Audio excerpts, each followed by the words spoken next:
My parents ignored my wedding. But when they saw my $135,000 Porsche on Instagram, Mom called. "We need to talk. Family meeting tomorrow." I showed up with a surprise. I'm 27 now, and I can finally afford therapy to unpack why my parents never showed up to my wedding. My name is Ezra, and for most of my life, I've been background noise in my own family.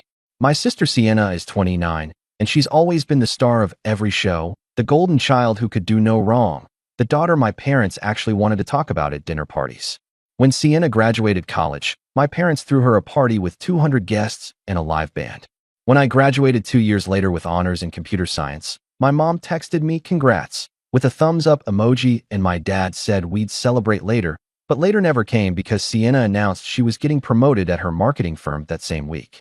I learned early that my achievements were just timing issues, always overshadowed by whatever Sienna was doing. I got my first job at a tech startup making decent money, and my parents asked if I could help pay for Sienna's destination bachelorette party in Miami. I was 23 and barely making rent in my cramped apartment in Austin, but somehow I was supposed to fund my sister's third trip that year. I said no, and my mom gave me the silent treatment for a month. That's when I started looking into cryptocurrency, not because I was some tech bro trying to get rich quick, but because I needed a way out of the cycle where I was always expected to give but never celebrated. I started small, learning everything I could about blockchain technology, joining online communities, making tiny investments with whatever I could spare after bills. My parents thought it was idiotic.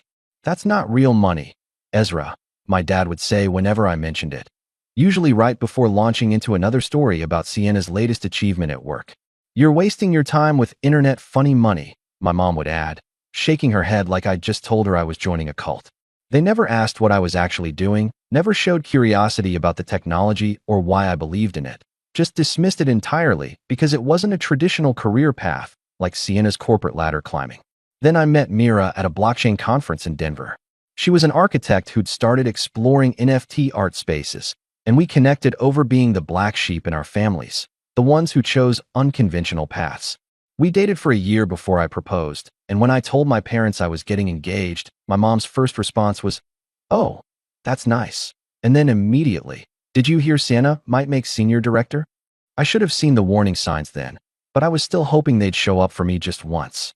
Mira and I planned a small wedding, nothing extravagant, just 40 people at a vineyard outside Austin. I personally called my parents 3 times to confirm they were coming, sent them the invitation with a handwritten note, even offered to pay for their hotel room. They said yes every time, told me they wouldn't miss it, that they were proud of me. The week before the wedding, Sienna called my parents in a panic because she'd gotten food poisoning from some restaurant and needed someone to take care of her.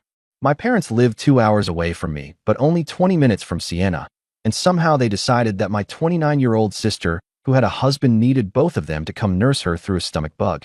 The wedding day arrived on a perfect Saturday in October, sunny and 75 degrees, and I stood at the altar scanning the crowd for my parents' faces. The ceremony was supposed to start at 4, but I asked the officiant to wait 15 minutes, then 20, then 30. Mira squeezed my hand and whispered, "They're not coming, are they?" And I felt something break inside my chest that I don't think ever fully healed. We started the ceremony with 2 empty seats in the front row, reserved for my parents, with little name cards that mocked me every time I glanced at them. My phone buzzed during the vows, and I checked it afterward to find a group text from my mom, sent to both me and Sienna, that just said, "Sorry we couldn't make it. Sienna really needed us. Hope you understand. Congratulations." No phone call, no personal message, just a generic text that included my sister in the conversation. I found out later from Sienna's husband that she'd been feeling better by Friday night and spent Saturday watching movies on the couch while my parents fussed over her, making soup and fluffing pillows for a grown woman who could have taken care of herself. Something shifted in me that night during the reception as I danced with Mira and celebrated with friends who actually showed up. I realized I'd spent my entire life waiting for my parents to see me, to value me, to treat my accomplishments as worth their time. I was done waiting. I stopped calling them, stopped responding to group texts, stopped showing up to family dinners where I'd sit quietly while everyone discussed Sienna's life. My crypto investments started paying off in ways I hadn't expected, small gains turning into bigger ones as I learned to read markets and make smarter choices. I got promoted at my tech job, started doing blockchain consulting on the side, and within 2 years I'd saved enough to make a down payment on something I'd always wanted. I bought a Porsche 911, guards red, the kind of car I'd dreamed about since I was a kid watching them drive past on the highway. I didn't buy it to show off or prove anything to anyone. I bought it because I could, because I'd earned it, because for once I wanted something beautiful that was mine. I posted a photo on Instagram, just me leaning against the hood in a parking garage, caption reading, "Hard work pays off," with a location tag from downtown Austin. I wasn't thinking about my parents when I posted it. I'd honestly forgotten they even followed me on social media. 3 days later, my phone rang with my mom's number, and against my better judgment I answered. "Ezra," she said, her voice bright and cheerful like we talked every day. "We need to talk." She didn't ask how I was, didn't mention missing my wedding or the 2 years of silence. "Family meeting tomorrow," she announced like she was inviting me to a parade. "Your father and I need to discuss something important with you and Sienna. Can you come to the house around 2?" I sat in my car, looking at my reflection in the rearview mirror, and wondered what could possibly be so important after 2 years of nothing. "Sure, Mom," I said, keeping my voice neutral. "I'll be there." I had a feeling I knew exactly what this was about, and I was curious enough to show up and see how wrong or right I was about these people who were supposed to be my parents. I pulled up to my parents' house in the Porsche at exactly 2 p.m., and I could see the living room curtains move as someone peeked out at the car. Mira sat beside me in the passenger seat, and she reached over to squeeze my hand before we got out.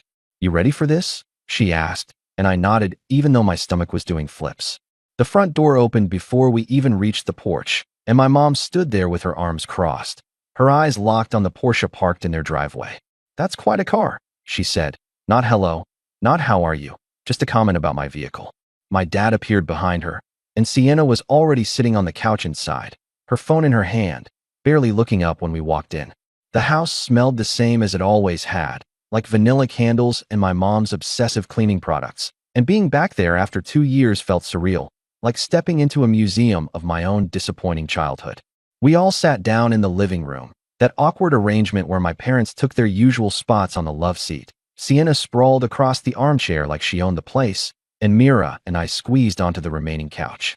Nobody offered us drinks or snacks. My mom asked one quick question about how we were doing with this fake smile plastered on her face before immediately moving on, and we just sat there in silence for a solid 30 seconds before she cleared her throat. My mom started talking about how glad they were I could make it, her voice artificially bright, and my dad nodded along like a bobblehead while Sienna finally put her phone down to look at me. They wanted to discuss something exciting, my mom said, and I watched her exchange a glance with Sienna that told me everything I needed to know about whose idea this meeting actually was. Sienna had a huge opportunity coming up, a really big deal for her career, and suddenly my sister was animated in a way she hadn't been when we walked in. She was organizing a major networking event for her firm, bringing in clients from all over the country, potential investors, important people in the marketing and advertising world. She pulled out her phone and started showing me pictures of venues, these fancy hotels and conference centers with crystal chandeliers and floor-to-ceiling windows. It was going to be incredible, she said, about 150 guests, catered dinner, open bar, live entertainment, the whole thing. I sat there listening, waiting for the part where this involved me, and I didn't have to wait long. My mom jumped in explaining that the venue Sienna wanted was a bit expensive, and while the firm was covering most of it, there was a gap in the budget. She said it like it was totally normal, like of course I would want to know about Sienna's budget problems. I asked how much of a gap we were talking about, keeping my voice even, and Sienna bit her lip before answering that it was about $25,000. "I know that sounds like a lot," she said quickly, "but this event could make my entire career." She leaned forward with those pleading eyes she'd perfected as a kid, explaining how if this went well she was looking at a major promotion, maybe even a partnership track. This was everything she'd been working toward. My dad finally spoke up, his voice gruff and authoritative the way it always was when he wanted to sound important.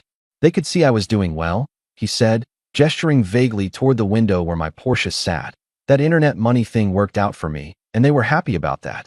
They really were." My mom nodded enthusiastically, and I almost laughed at how transparent they were being. "Family helps family," she said, using the phrase I'd heard 1,000 times growing up, though it only ever seemed to apply when they wanted something from me. "Sienna has always been there for this family, and now she needs support for something really important," my mom added. I looked at Mira, who was gripping my hand so tight I thought she might break my fingers. Her jaw clenched as she listened to my parents rewrite history in real time. Sienna had always been there for the family because the family had always been there for her, but nobody seemed to remember that I'd been asking for scraps of attention my whole life. I asked when this event was happening, and Sienna's face lit up like I'd already agreed. 6 weeks from now, October 15th, at the Riverside Plaza downtown, she said, already pulling up more photos on her phone. It's this gorgeous venue right on the water, floor-to-ceiling windows overlooking the city. It's absolutely perfect. She showed me professional photos of the space, and I had to admit it was beautiful, the kind of place that would photograph well and impress important people. My parents watched me expectantly, and I could feel the weight of their anticipation, the assumption that of course I would say yes, because that's what good sons do. They support their sisters even when their sisters never supported them. The firm is paying for everything else, Sienna emphasized. I just need help covering the full venue cost and some of the catering upgrades. That's where the $25,000 comes in. She said it like it was pocket change, like I should be grateful for the opportunity to invest in her success. I sat there for a moment, doing the math in my head, thinking about what $25,000 meant to me versus what my wedding had meant to them. My entire wedding had cost $30,000, and my parents couldn't be bothered to drive 2 hours because Sienna had a stomach ache.